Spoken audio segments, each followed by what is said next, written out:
এটা আপনি সরকারি জায়গা কাটতেছেন কেন?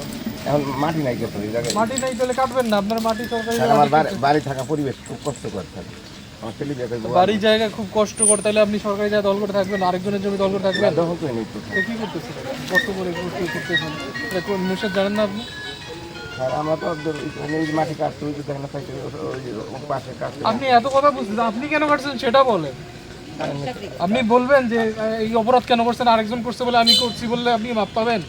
আপনি কেন করছেন এটা বলেন, আরেকজন কেন করছে ওটা ব্যাখ্যা সে দিবে, আপনি কেন করছেন সেটা বলেন।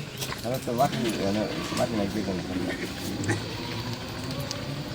আর আপনি উনি বলছে আপনি মাটিতে সরকারি নেমে গেছেন সরকারি জায়গায়।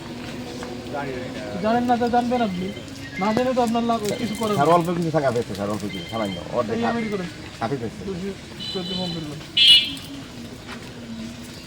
বাড়ি থাকার পরিবেশ নাই যে স্যার। বান্ডেল থাকলে প্রতি সেনমানিতে টাকা বাঁচবে। বিকাশ সেনমানি বান্ডিল কিনে জিতুন প্রতি লেনদেনে। যেহেতু আপনারা সরকারি জমিতে অবৈধভাবে মাটি কাটছেন, এই জন্য বালু ও মাটি ব্যবস্থা আইন 2010-এর 15-1 ধারা অনুযায়ী আপনাদের 50,000 টাকা জরিমানা, অনাদায়ে 30 দিনের বিরাশ্রম কারাদণ্ড করা হলো।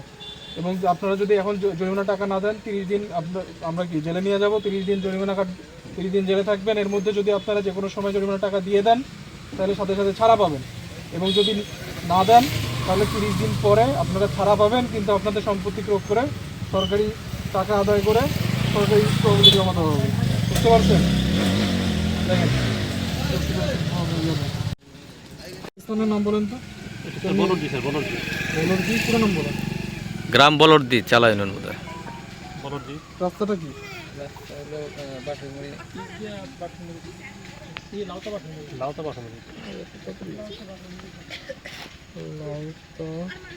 এবার রাখেন বিশাল মনটা প্যাকেট দিয়ে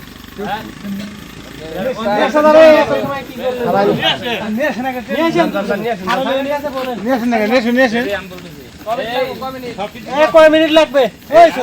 5 মিনিট।